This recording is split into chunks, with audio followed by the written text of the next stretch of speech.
여러분, 이 세상에서 제일 행복한 사람이 어떤 사람이라고 생각하십니까? 얼마 전에 온 세계에 뉴스가 난 저커버그 같은 사람은 84년생인데 부모님한테 물려받은 돈으로도 아니고 그 젊은 나이에 세계에서 7번째 부자가 되어서 그 페이스북 주식의 99%를 기증하겠다고 말했습니다. 가치가 무려 50조 원이 넘는다고 하는데 얼마나 멋있습니까? 젊은 나이에 열심히 일해서 돈 많이 벌어서 그 엄청난 돈을 자기를 위해서 쓰지 않고 남을 위해서 쓰겠다. 정말 아무나 흉내낼 수 없는 그런 선행입니다. 그런 사람도 자기 딸이 좀 더 나은 세상에서 살기를 바라는 마음으로 자기의 재산을 사회에 환원을 하는데, 우리는 저커버그보다 나이가 저 같은 경우는 훨씬 더 많은데 아무것도 이 세상에 별로 내어놓은 것도 없어서 그런 뉴스를 들으면 참 부끄럽습니다. 그런데 그렇게 많은 돈을 벌기도 어렵지만 남을 위해서 내어놓기는 더더군다나 어렵습니다. 그렇다고 해서 그 사람이 이 세상에서 제일 행복한 사람은 아닐 것입니다. 제가 생각할 때는 이 세상에서 가장 행복한 사람은 자기의 소명을 깨닫고, 내가 왜 하나님께서 이 땅에 태어나게 하셨는지, 하나님께서 나에게 원하시는 것이 무엇인지 그 소명을 분명히 알고 그 소명을 이루기 위해서 일생을 다 바쳐서 최선을 다하는 그런 삶이야말로 가장 아름답고 행복한 삶이라고 생각합니다. 예를 들자면 윌리엄 윌버포스 같은 그런 사람의 생애, 영화도 나와 있지만 그가 전 세계의 가장 무서운 죄악 중에 하나였던 노예제 폐지를 위해서 온갖 테러를 당하면서, 왕따를 당하면서, 온갖 모욕을 당하고 무시를 당하고 비난을 한 몸에 받으면서 한결같은 마음으로, 이것은 하나님이 기뻐하시는 일이 아니고 내가 성직자가 된 것이 아니라 정치인이 된 것은 이 무서운 노예제라는 죄악을 폐지하기 위해서 하나님이 나를 정치인으로 부르셨다는 그 분명한 소명의식을 가지고 그것을 이루는 그날까지 충성된 종으로 끝까지 싸워서 마침내 그가 죽기 전에 이 노예제 폐지라는 아무도 그 당대에 상상도 하지 못했던 그 엄청난 일을 하나님의 능력으로 이루어낸 그런 삶, 얼마나 아름답습니까? 우리는 모르지만 그 한 사람의 소명자가 하나님께서 주신 그 소명 이루기 위해서 자신의 전부를 드렸을 때에 하나님은 그 한 사람을 들어서 인류 역사를 바꾸는 엄청난 일들을 이루셨습니다. 아마도 꼭 그렇게 거창하고 인류 역사를 바꾸는 일 아니라 할지라도 우리 한 사람 한 사람에게 주신 하나님의 소명을 깨닫고 그 소명을 이루기 위해서 하루하루를 바쳐서 살아가는 그런 사람이야말로 이 세상에서 가장 행복한 사람일 것입니다. 회심하기 전에 바울은 교회를 핍박하여 이 땅에서 사라지게 하는 것, 그것이 하나님이 나에게 주신 소명인 줄 알았습니다. 그래서 저 멀리까지 가서 예수 믿는 사람은 몽땅 다 잡아다가 감옥에 집어넣고 고문하고 다시 유대교로 전향을 시키는 것, 그것을 위해서 전력 투구를 했습니다. 그러다가 다메섹 도상에서 부활하신 예수님 만나고 난 후에 그의 삶은 완전히 바뀌어서 이방인의 사도로 부르심을 받은 것을 확신하면서 자기의 전부를 바쳐서 아직도 복음의 빛이 비치지 않은 그 영적인 어둠 속에서 죽어가는 수많은 영혼들에게 이 생명의 복음을 전하는 일, 그것을 위해서는 목숨도 아까워하지 않고 충성스럽게 그 소명에 충실했습니다. 그는 빌립보서 3장 13절 이하의 말씀에 나는 이것을 이미 얻은 것도 아니며 이미 목표점에 다다른 것도 아닙니다. 그리스도 예수께서 나를 사로잡으셨으므로 나는 그것을 붙들려고 쫓아가고 있습니다. 형제자매 여러분, 나는 아직 그것을 붙들었다고 생각하지 않습니다. 내가 하는 일은 오직 한 가지입니다. 뒤에 있는 것은 잊어버리고 앞에 있는 것을 향하여 몸을 내밀면서 그리스도 예수 안에서 하나님께서 위로부터 부르신 그 부르심의 상을 받으려고 목표점을 바라보고 달려가고 있습니다. 그렇게 고백했습니다. 우리의 목표점이 무엇입니까? 우리 인생의 궁극적으로 내가 이 세상을 떠날 때 영광의 주님 만나기 전까지 도달해야 할 분명한 목표점이 있는 사람과 그거 없이 그냥 내 마음대로 좌충우돌 이리 갔다 저리 갔다 아무런 목표가 없이 방황하는 인생과 어떻게 그 인생이 같을 수가 있습니까?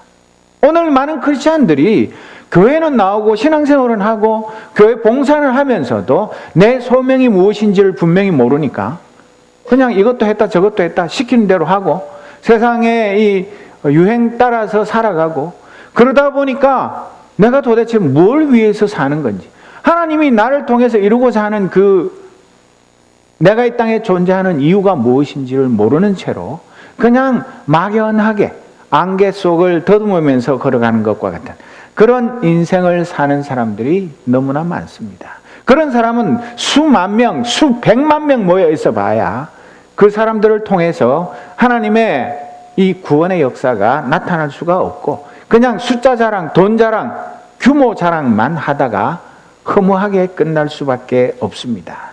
그러나 우리가 영적인 마라토너라면 우리의 분명한 결승점을 알고 그 결승점을 가기 위해서는 몇 번의 고비가 있고 그 고비를 넘어가기 위해서는 숨이 가쁘고 포기하고 싶고 아이고 뭐 결승점에 가서 내가 이미 1등도 아닌데 잘 가봐야 몇 천등 몇 만등인데 뭐 빨리 가나 늦게 가나 그냥 천천히 걸어가지 뭘.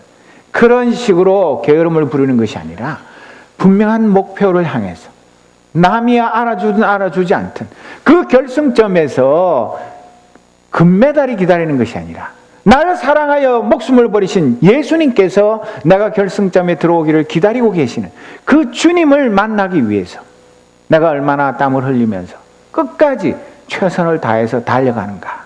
그것이 우리의 신앙생활에 얼마나 중요한 일인지 알 수 없습니다.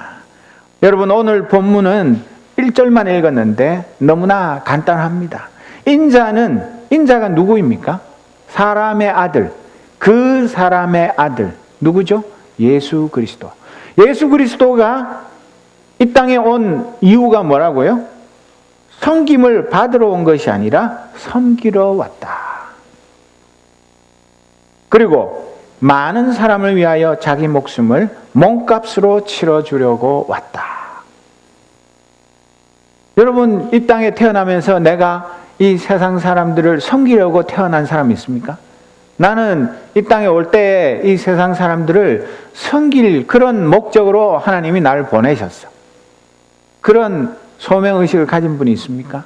거기에다가 그것만 해도 쉽지 않은데 더 엄청난 것은 많은 사람을 위하여 자기 목숨을 몸값으로 치러주려고 왔다.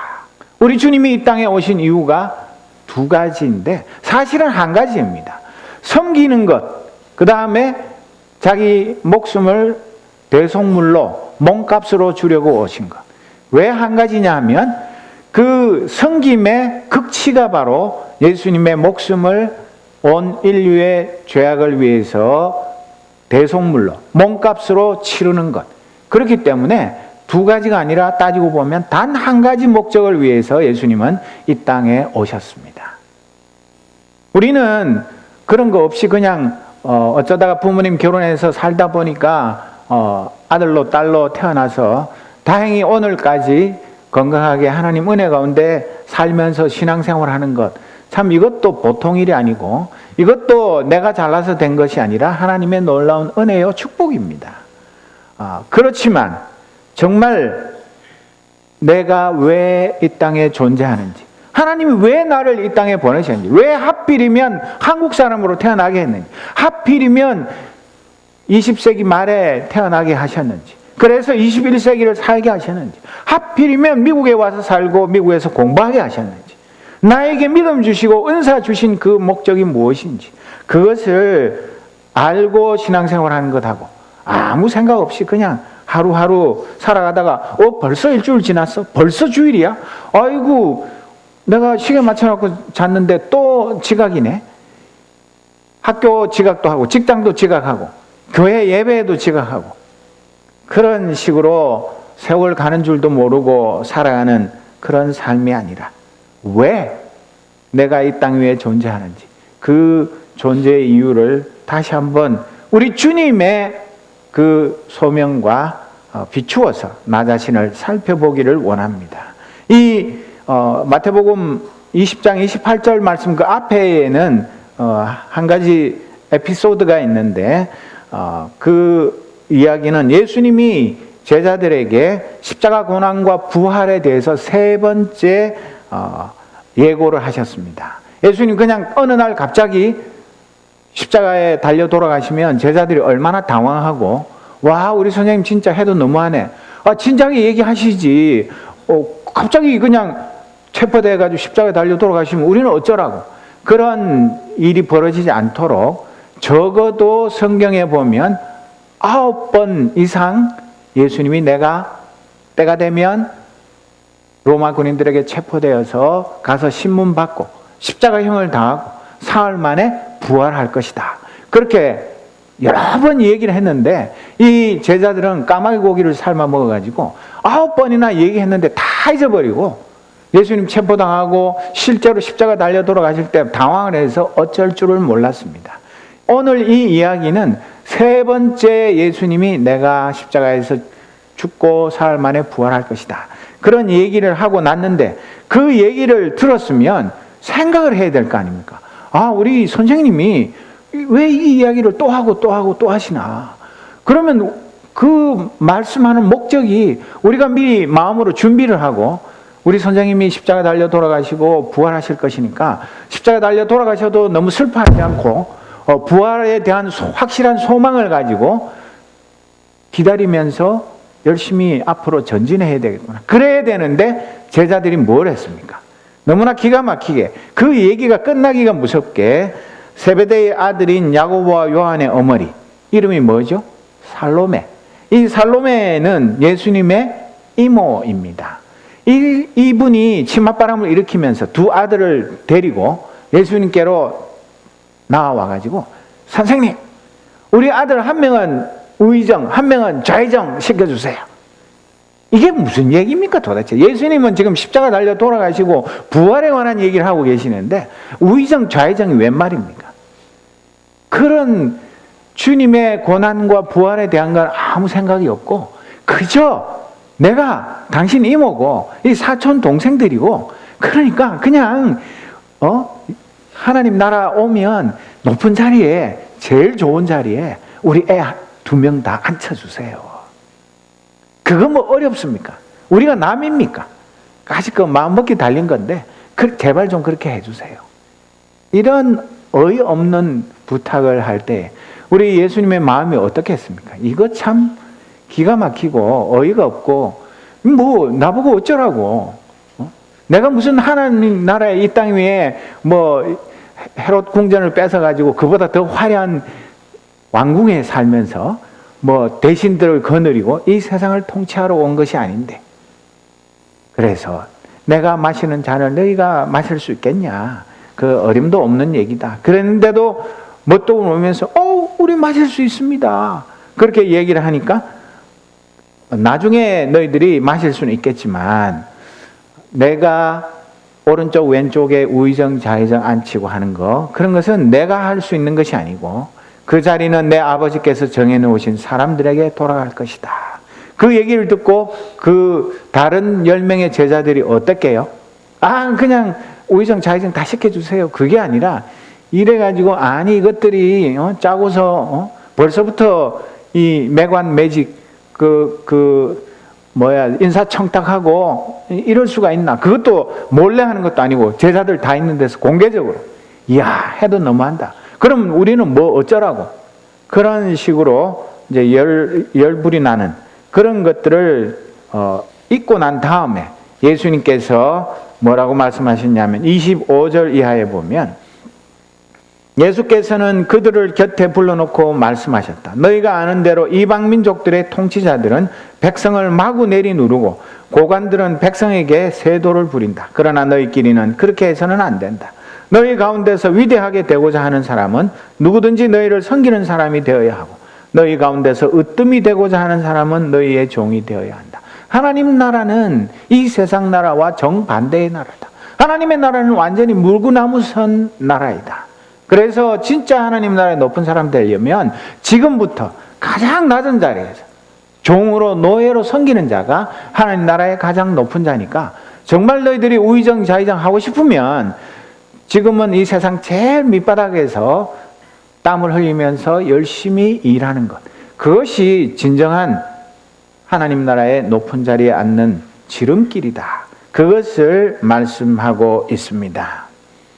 그런데 그 2000년 전에 예수님의 그 제자들이나 그 세베대의 어머니만 어리석은 것이 아니라, 세베대의 아들들의 어머니만 어리석은 게 아니라 지금 21세기를 사는 이 현대 교회 안에도 이와 같은 어리석은 자들, 성탄절을 눈앞에 두고 있고, 성탄이라는 건 이미 오신 주님을 기념하고 오실 주님을 기다리는 그런 계절인데, 이때에 산타 할아버지 선물 교환, 크리스마스 때 어디 여행 가고 놀궁리하고 그런 거 하느라고 예수님이 왜 오셨는지, 예수님이 오시면 내가 무엇으로 예수님을 영접할 건지, 그런 데는 아무 관심이 없이 그저 높은 자리, 더 좋은 거, 더 이 세상에 멋진 거, 그런 거를 찾느라고 정신이 없어가지고 우리 예수님은 안중에도 없는,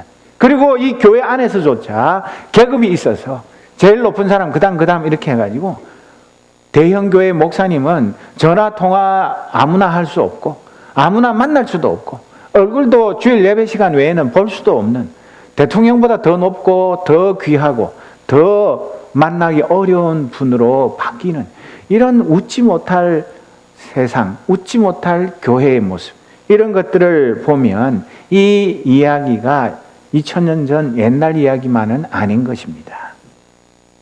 우리 주님은 이 땅에 오신 것이 섬김을 받으러 온 것이 아니라 섬기려 하고 또 많은 사람을 위해서 자기 목숨을 대속물로 주러 오셨다. 그런데 왜 그렇게 해야 합니까?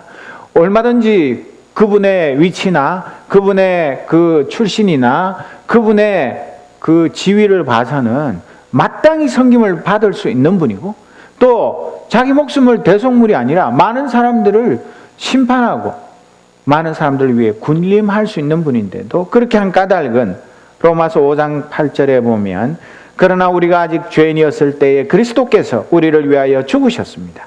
이리하여 하나님께서는 우리들에 대한 자기의 사랑을 실증하셨습니다.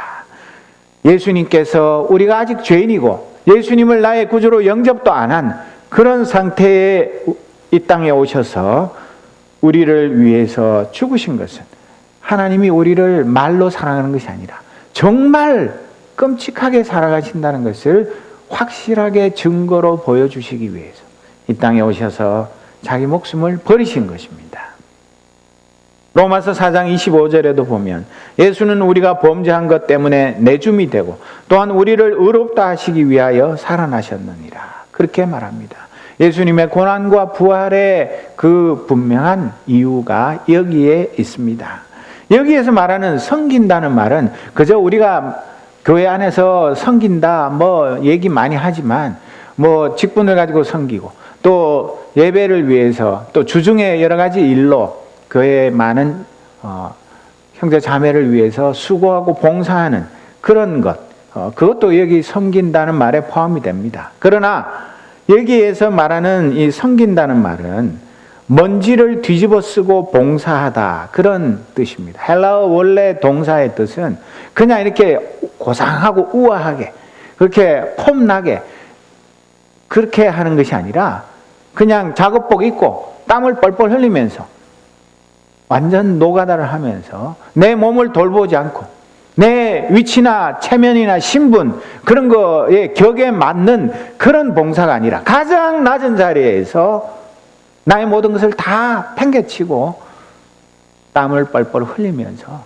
먼지를 왕창 뒤집어 쓰면서 일하는 것, 그것이 섬긴다는 말의 원래의 뜻이고, 이 단어에서 영어의 디컨이라고 부르는 그 집사, 디아코노스라는 단어가 온 것입니다. 그러니까 집사 요새 먼지 날 일도 별로 없고 땀을 뻘뻘 흘릴 일도 별로 없지만, 원래 집사님들의 하는 일은 교회의 온갖 굳은 일들을 물불을 안 가리고 시간과 장소 어떤 상황에 구애받지 않고 내게 주어진 그 직분을 최선을 다해서 하나님 앞에서 충성하는 것, 그것이 원래의 집사라는 그 직분에 담겨 있는 뜻입니다. 그리고 그냥 섬기는 것이 아니라 우리 주님처럼 섬기는 것인데, 빌립보서 2장 6절, 7절, 8절에 보면 그는 하나님의 모습을 지니셨으나 하나님과 동등함을 당연하게 생각지 않으시고 오히려 자기를 비워서 종의 모습을 취하시고, 이 종이라는 것은 노예라는 뜻입니다. 사람과 같이 되셨습니다. 그는 사람의 모양으로 나타나셔서 자기를 낮추시고 죽기까지 순종하셨으니 곧 십자가에 죽기까지 하셨습니다. 우리는 말로는 나도 예수님과 더불어 십자가에서 죽고 예수님과 더불어 살아남다고 하면서도 내 자아가 죽지 않기 때문에, 나는 펄펄하게 살아있기 때문에, 내가 생각했을 때 내 자존심은 상하는 일, 나에게 격에 맞지 않는 일, 그런 일은 하려면 기분이 굉장히 나쁩니다.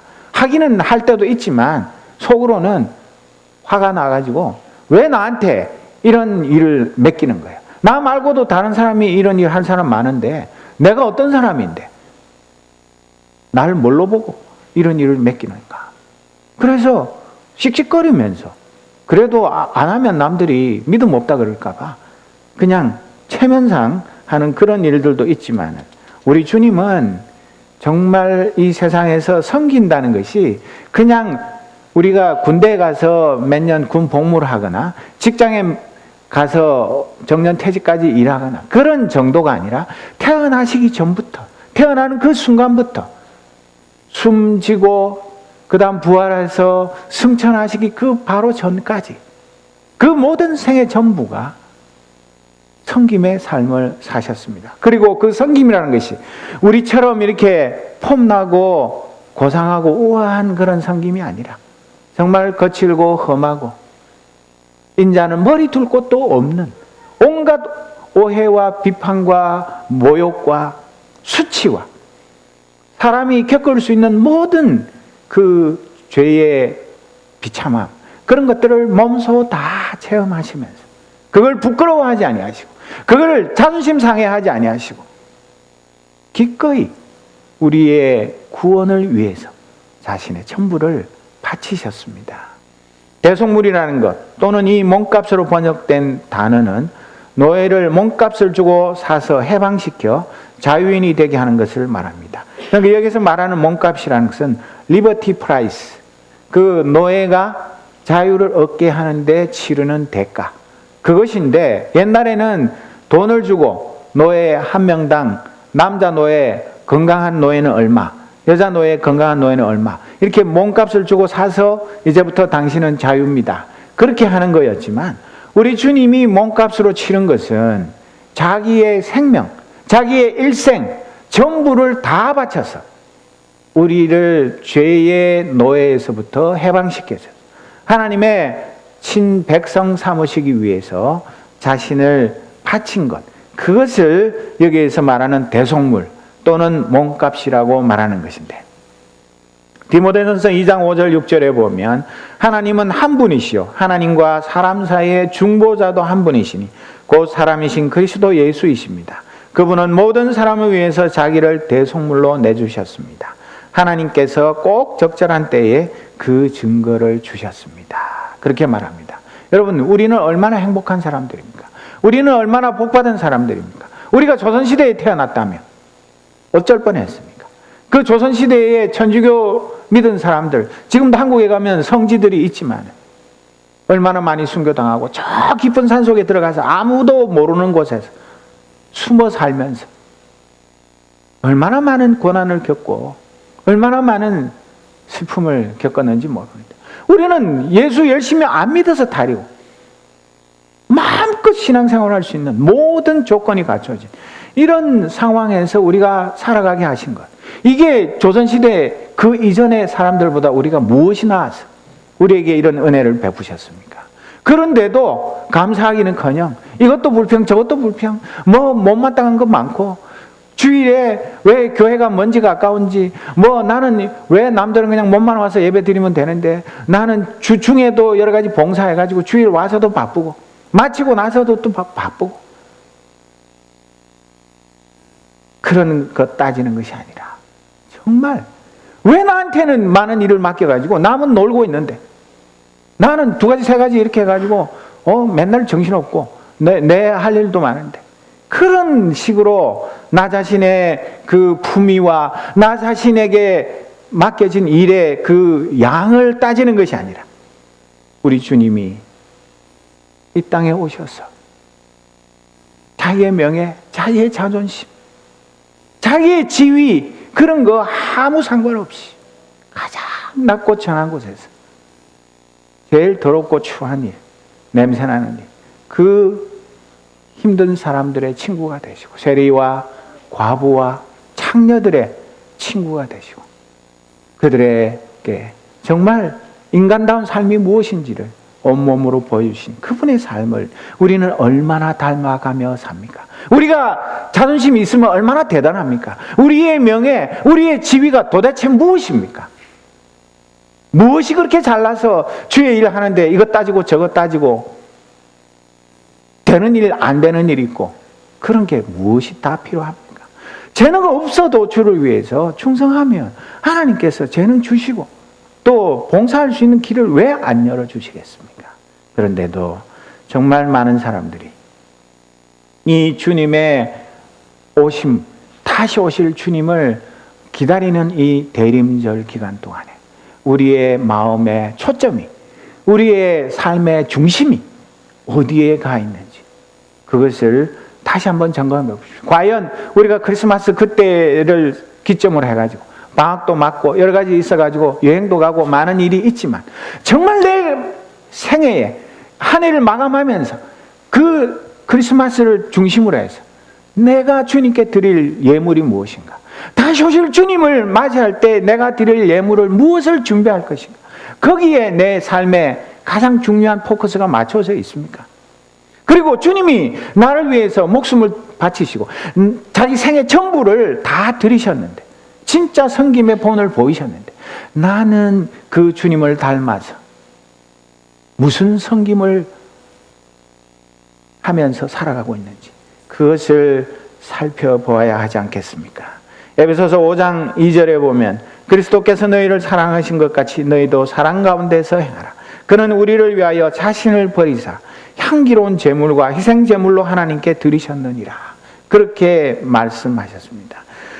그분은 우리 죄인된 우리를 위해서 자기를 완전히 버려서 향기로운 제물과 희생 제물로 십자가에서 피 한 방울 땀 한 방울까지 남김없이 다 하나님께 드렸습니다.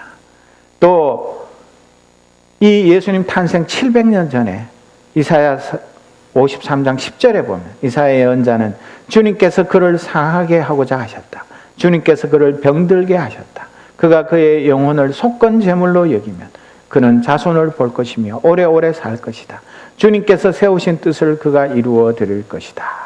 여기 말하는 속건 제물이 바로 대속물 예수 그리스도를 말하는 것인데 우리 주님은 이 세상에 오셔서 우리 대신 상하시고 우리 대신 병드시고 우리 대신 모욕당하시고 우리 대신에 그 수치의 십자가를 지셨습니다. 그 십자가를 사랑한다고 고백합니다. 그런데도 우리의 십자가는 주님의 십자가보다 너무너무 멋지고 화려하고 정말 주님의 십자가하고 비교될 수 없는 그런 영광만 가득한 십자가가 아닙니까? 그런 십자가 지고 우리 주님 만나면 우리가 부끄러워서 어떻게 주님의 그 고난의 십자가를 마주 대할 수가 있겠습니까? 정말 우리가 이 2015년 대림절, 성탄절을 앞둔 이 몇 주간 동안에 우리의 삶을 다시 한번 점검해 보기를 원합니다.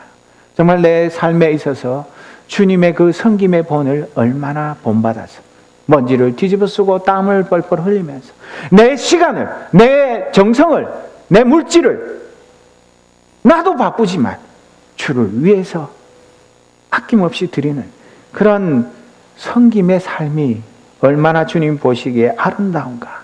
또 주님은 나를 위해서 목숨을 대속물로 몸값으로 지불하셨는데 나는 그 은혜 받은 자로서 우리 주님에게 무엇을 드리며 살고 있는지 그것을 생각해 보면서 나의 부끄러운 모습, 정말 주님보다 더 고상하고 주님보다 더 멋지고 주님보다 더 우아하게 이 세상을 사는 것, 그것은 주님을 따르는 길이 아니라 십자가 없는 멸류관만 바라는 삶인 것을 생각하면서 우리 주님의 그 삶을 다시 한번 마음에 새기면서 나도 주님의 그 뒤를 따라가겠습니다.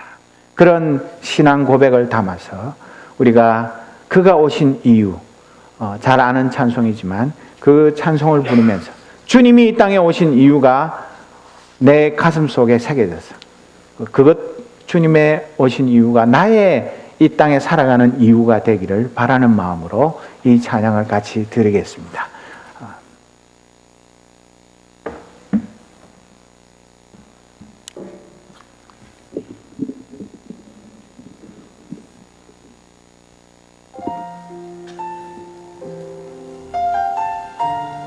불 좀 꺼주세요.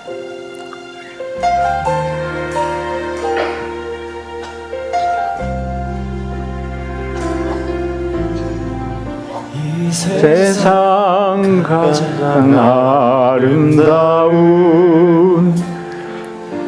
순종의 눈물, 온 세상 다시 빛나게 한 생명의 눈물,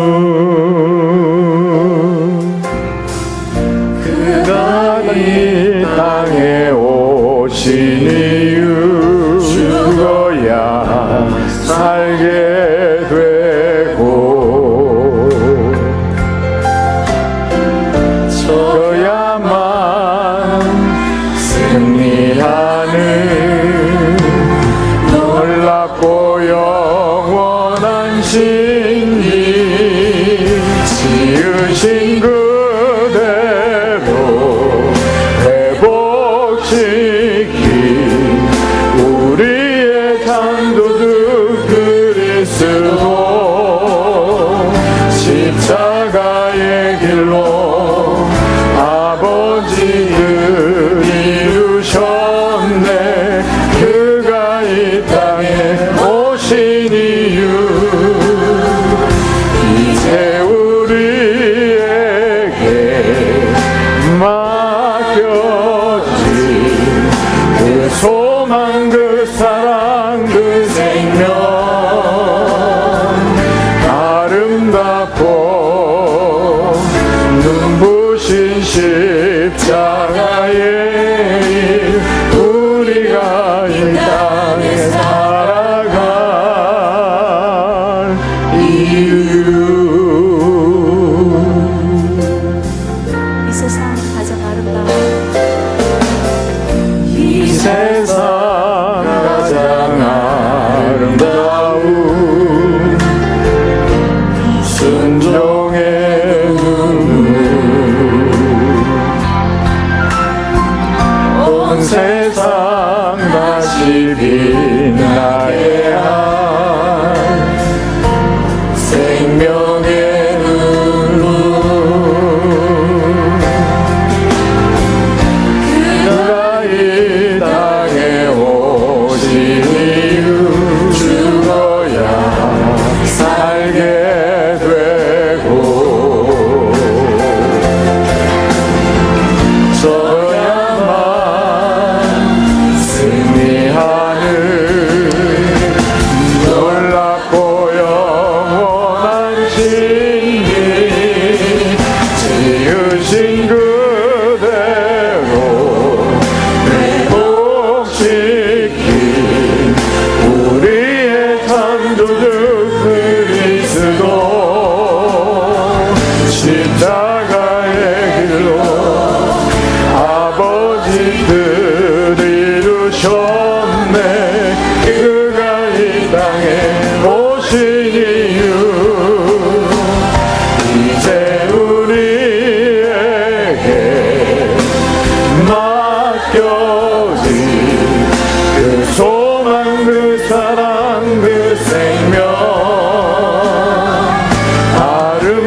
생명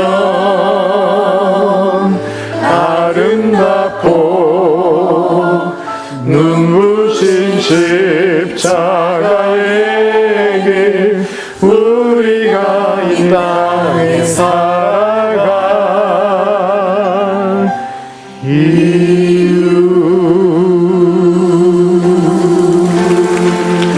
그 십자가의 길로 먼저 그 순종함을 우리에게 보이신 주님 그 길을 우리가 따라가기를 원합니다. 아버지 하나님, 우리를 이 땅에 보내신 이유를 가르쳐 주옵소서. 깨닫게 하옵소서. 주님 이 땅에 오신 이유가 섬김과 대속물이 되기 위해 오셨다고 하는데, 우리는 말로만 주님을 섬기며 교회를 섬기며 이 세상을 섬깁니다. 주님, 죄인된 나를 구원하기 위하여 목숨 버리셨는데 나는 주님께 드리는 것이 너무나 적습니다. 오 주님, 그러면서도 하늘의 영광을 누리고 싶은 욕심장애입니다. 주님, 불쌍히 여기시고 주님의 그 본을 본받아서 나도 내 십자가 지고 주님이 가신 그 섬김의 길, 그 십자가의 길을 주님 만나는 그날까지 끝까지 걸어가게 하옵소서. 나를 통해서 인간의 냄새가 풍겨나는 것이 아니라 예수 그리스도의 생명의 향기, 진리의 향기, 사랑의 향기만 풍기게 하여 주옵소서. 예수 그리스도의 이름으로 기도드립니다. 아멘.